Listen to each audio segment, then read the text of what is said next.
Good morning प्यारे बच्चों, ध्यान दीजिए। मैं सुनील कुमार आचार्य आपका महर्षि गौतम ऑनलाइन प्लेटफॉर्म पर हार्दिक स्वागत और अभिनंदन करता हूं। आज अपन 10वीं क्लास से 11वीं क्लास में प्रवेश कर चुके हैं, तो हमें अब आगे की ओर अपना जो सुनहरा जो भविष्य है, जिसमें हम डॉक्टर, इंजीनियर या वैज्ञानिक जैसे क्षेत्रों में आगे की तरफ बढ़ेंगे, तो उस सब्जेक्ट में, उस क्षेत्र में आपको आगे की तरफ जो बढ़ने के लिए जो विषय, जो आपका जो सब्जेक्ट है, जो मदद करने वाला है, वो आपके सामने प्रस्तुत है, जिसका नाम है भौतिक विज्ञान। इस सब्जेक्ट के अंदर अगर बात की जाए, अब 11th क्लास के अंदर जो हमारी बेस है फिजिक्स, यहां से शुरू होती है। इसके बाद आप फिजिक्स के अंदर और भी आगे आगे नई नई चीजें पढ़ते जाएंगे। तो जो हमारी जो आधारशिला है, वो आधारशिला 11वीं क्लास से तैयार होती है।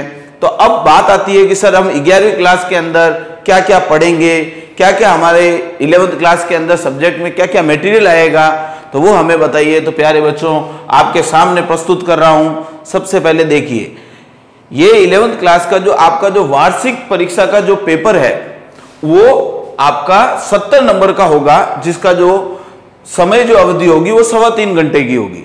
ये आपका सैद्धांतिक का मतलब जो पेपर आएगा वो, तो ये 70 नंबर का होगा। और जो प्रैक्टिकल का जो है वो आपका 4 घंटे का एक पेपर होगा, ठीक है, जो 30 नंबर का होगा। तो टोटल जो अंक हैं वो दोनों मिलाकर 100 अंक होते हैं। तो ये 100 अंक तो आपके वार्षिक के हैं। इसके अलावा आप लोगों का 11th क्लास के अंदर जो अर्धवार्षिक और जो आपके फर्स्ट, सेकंड और थर्ड टर्म जो टेस्ट होंगे, तो फर्स्ट, सेकंड और थर्ड टर्म जो टेस्ट है वो 10, 10, 10 यानी 30 नंबर के, और जो आपका 50 नंबर का एक सैद्धांतिक जो है वो क्या होगा, एग्जाम होगा अर्धवार्षिक का। तो 50 और 30 कितने हुए, 80, और जो 20 नंबर हैं वो अर्धवार्षिक के अंदर आपके प्रैक्टिकल के जुड़ेंगे। तो 80 और 20 कितने हुए, 100। तो 100 और ये 100 टोटल मिलके आपके जो अंक भार होते हैं 200। तो आपका जो फिजिक्स जो विषय है वो टोटल वार्षिक के अंदर 200 अंक भार का रहेगा प्यारे बच्चों। तो ध्यान दीजिए, अब बात आती है कि अपन ये 200 अंक भार लाने के लिए हमें क्या क्या पढ़ना पड़ेगा, क्या क्या हमारे उसके अंदर आएगा। तो वो देखिए, सबसे पहले आगे बढ़ते हैं कि सर इसके अंदर क्या क्या पढ़ेंगे, चैप्टर क्या क्या हैं। तो सबसे पहले देखो, आप लोगों के सामने प्रस्तुत है जो चैप्टर के नाम है। पहला चैप्टर है भौतिक जगत। ये जो भौतिक जगत चैप्टर है, इस चैप्टर के अंदर अपन जो फिजिक्स क्या है, फिजिक्स की आधारशिला क्या है, बिल्कुल बेसिक फिजिक्स क्या है, उसके बारे में है। और ये 1 अंक भार का है। दूसरा जो चैप्टर है मात्रक मापन, ये 4 अंक भार का है। उसके बाद जो थर्ड चैप्टर है वो आपका सरल रेखा में गति, motion in a straight line, ये आपका 6 अंक का है। और जो समतल में गति है ये भी आपका 6 अंक का है। और गति के नियम, ये चैप्टर भी आपका 6 अंक का है। कार्य ऊर्जा शक्ति, ये 5 अंक का है। कणों के निकाय तथा घूर्णी गति, रोटेशनल मोशन जो चैप्टर है, ये आपके 7 नंबर का है। और जो 8वां जो चैप्टर है आपका गुरुत्वाकर्षण, ग्रेविटेशन जिसे कहते हैं, वो आपके 5 अंक का रहेगा। 9th जो चैप्टर है जिसका नाम है ठोसों के यांत्रिक गुण, ये आपका जो चैप्टर है वो 4 अंक का रहेगा। बिल्कुल छोटा सा चैप्टर है ये। तरलों के यांत्रिक गुण, ये चैप्टर थोड़ा सा मायने रखता है फिजिक्स में, बहुत अच्छी चीजें जानने को मिलती है इसके अंदर। ये आपका जो है वो 4 अंक का रहेगा। और द्रव के तापीय गुण, ये जो चैप्टर है ये भी आपका जो है 4 अंक का रहेगा। उष्मा गतिकी, जिसे हम इंग्लिश में थर्मोडायनामिक्स कहते हैं, ये आप केमिस्ट्री में भी पढ़ेंगे और फिजिक्स के अंदर भी इसको पढ़ेंगे। दोनों में क्या विभिन्नता है उसके बारे में ध्यान देंगे अपन।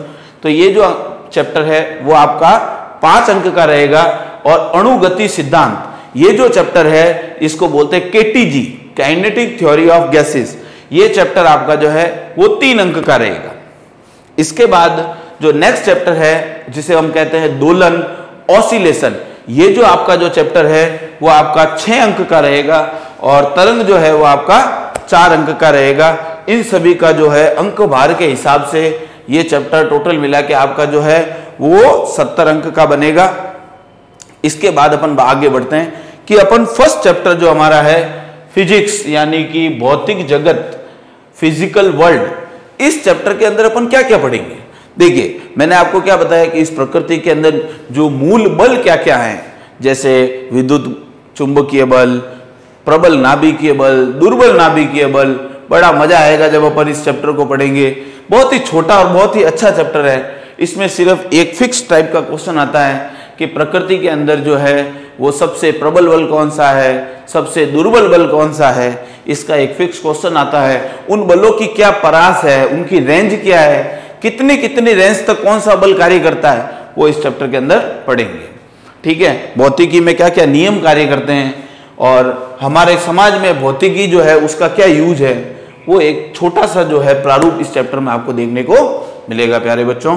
तो ध्यान दीजिए, सेकंड जो बात करते हैं अपन, यूनिट एंड मेजरमेंट। ये जो चैप्टर है, इस चैप्टर से आपको पता चलेगा कि वास्तव के अंदर जो आज तक अपन पढ़ते आ रहे हैं कि भाई जो दशमलव संख्याएं हैं उनका किस तरह से यूज करना है, वो परिशुद्ध कब कहलाती हैं, यथार्थ कब कहलाती हैं, मात्रक क्या होते हैं, मापन क्या होता है। मात्रक यानी कि आइडेंटिटी, जैसे मैंने 5 लिख दिया बोर्ड पे, तो 5 का क्या अर्थ है, केवल 5 एक आंकिक मान है, उसके पीछे मीटर लिख देते हैं तो बन जाता है विस्थापन या दूरी, केजी लिख देते हैं तो बन जाता है द्रव्यमान। तो इस प्रकार से मात्रक जो है वो आइडेंटिटी होती है किसी भौतिक राशि की, तो उसके बारे में भी अपन इस चैप्टर के अंदर पढ़ेंगे।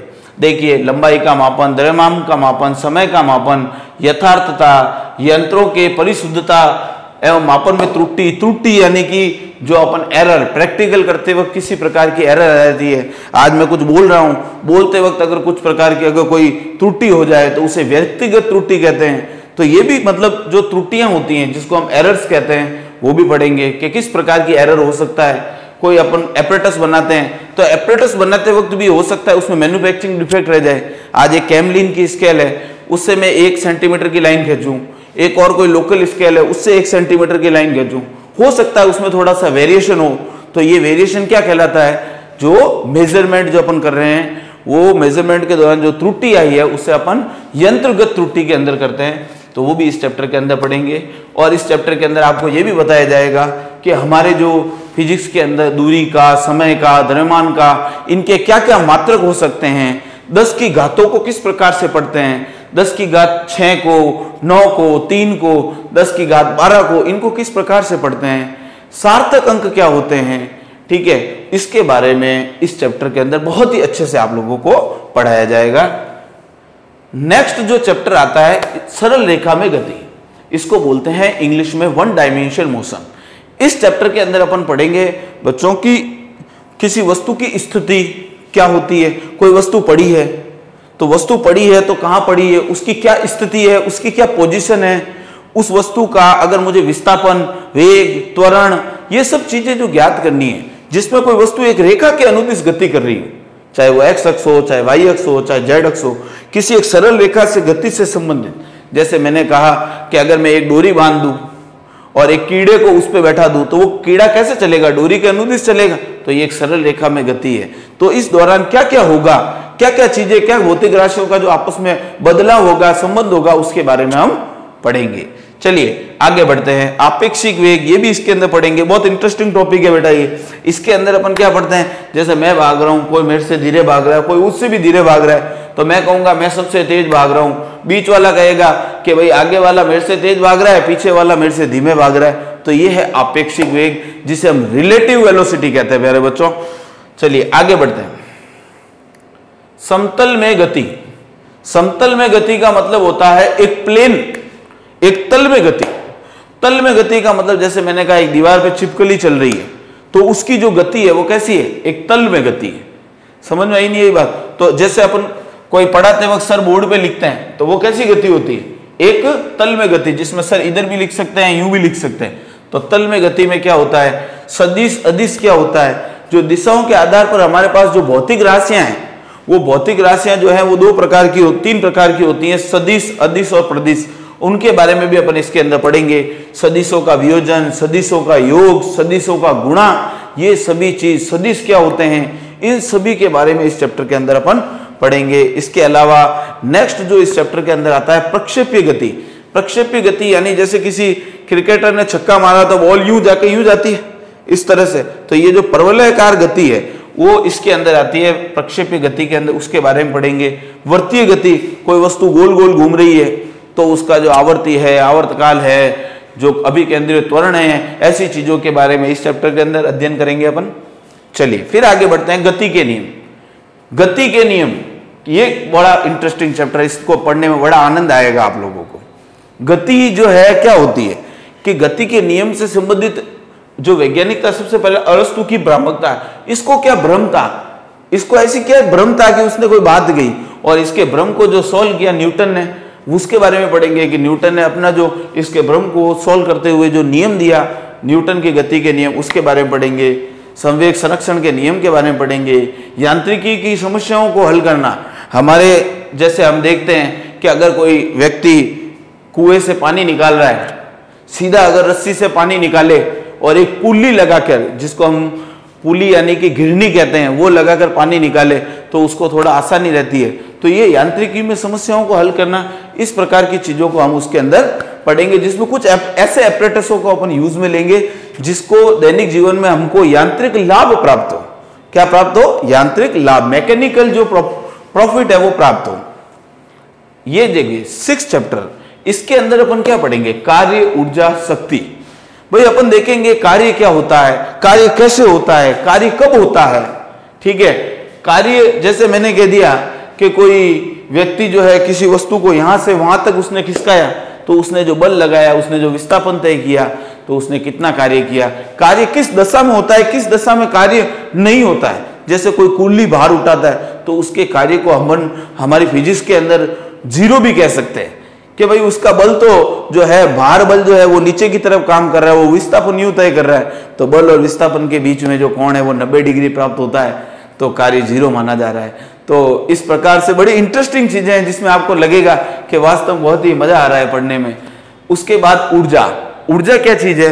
ऊर्जा गतिज ऊर्जा, स्थितिज ऊर्जा, नाभिकीय ऊर्जा, तरंग ऊर्जा, जो हमारे प्रकृति के अंदर कितने प्रकार की ऊर्जाएं हैं, उन ऊर्जाओं का परस्पर क्या संबंध है, उसके बारे में भी इस चैप्टर के अंदर अध्ययन किया जाएगा। और फिर तीसरा जो पार्ट आता है शक्ति। शक्ति जो है वो क्या होती है?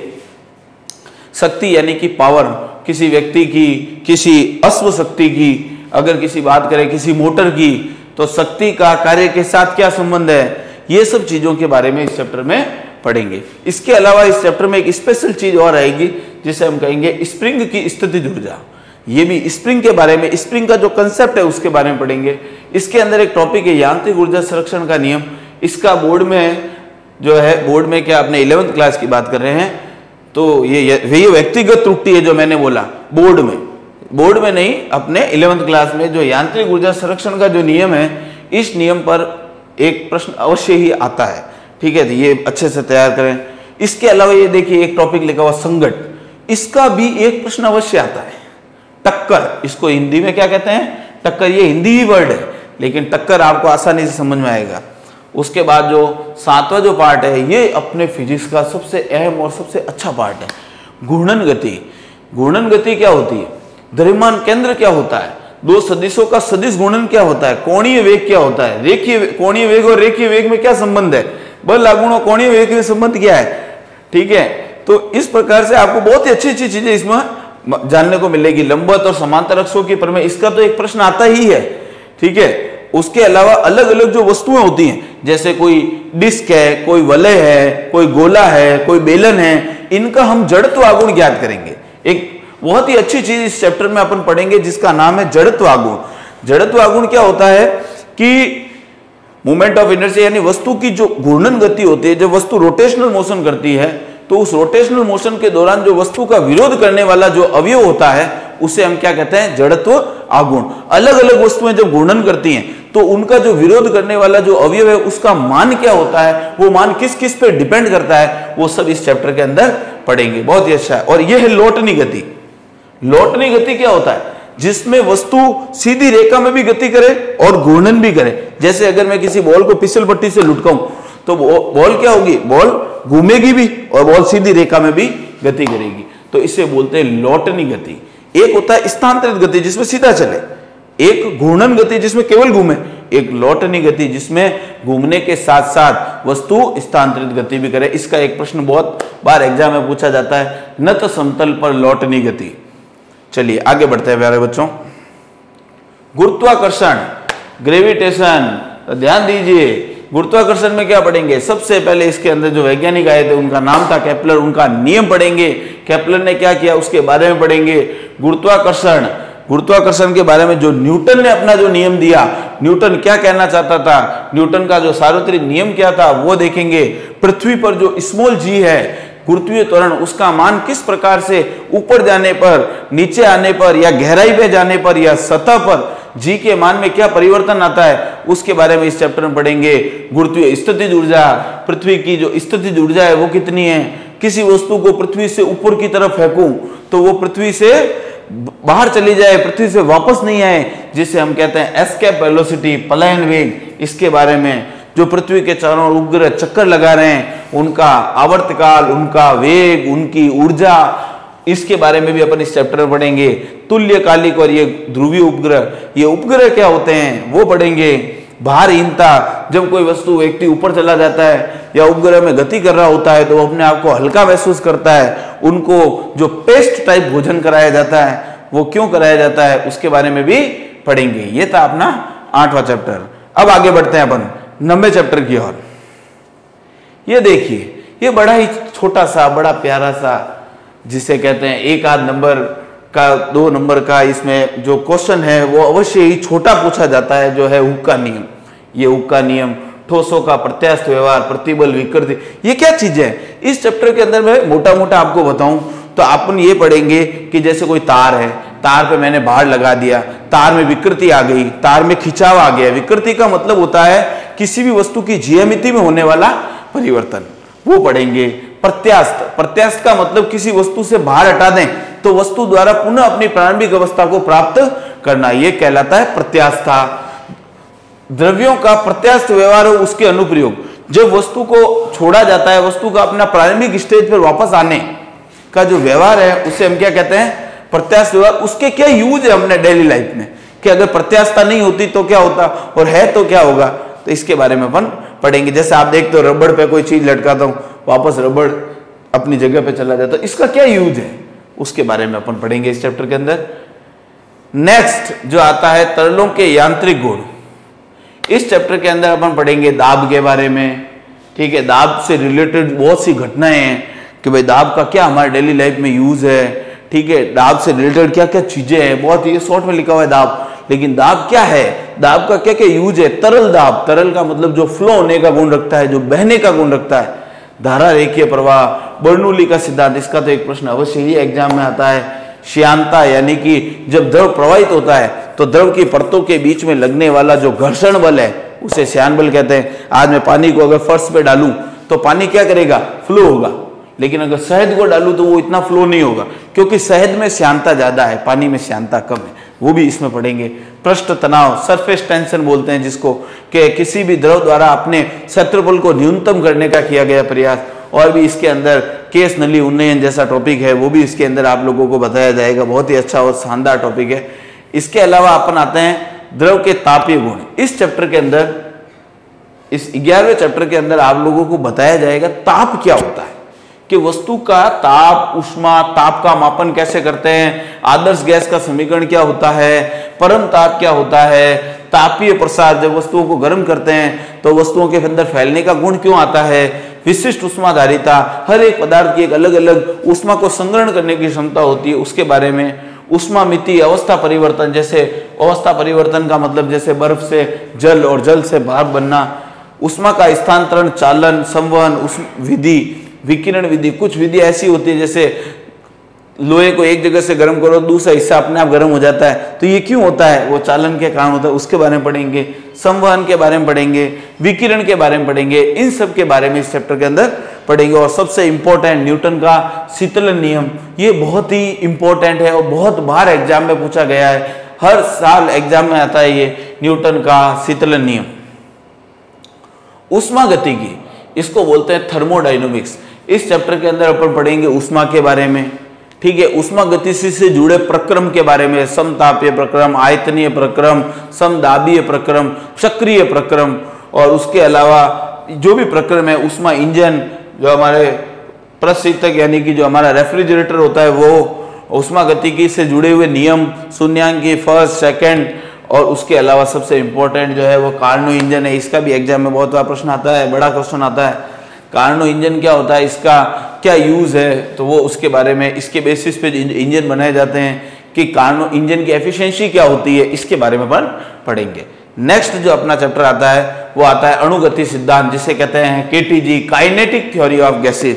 इस चैप्टर के अंदर अपन अणु के बारे में पढ़ेंगे, पदार्थ के अंदर जो अणु हैं उसके बारे में, अणु से संबंधित जो नियम है, ऊर्जा समविभाजन का नियम जो एक मैक्सवेल साइंटिस्ट ने दिया था उसके बारे में पढ़ेंगे, विशिष्ट उष्माधारिता, माध्य मुक्त पद, उष्माधारिता, ठीक है, इन सब के बारे में इस चैप्टर के अंदर आपका अध्ययन, कि ये माध्य मुक्त दो बार प्रिंट हो गया, कोई दिक्कत नहीं, तो इन चीजों के बारे में इस चैप्टर के अंदर पढ़ा जाएगा।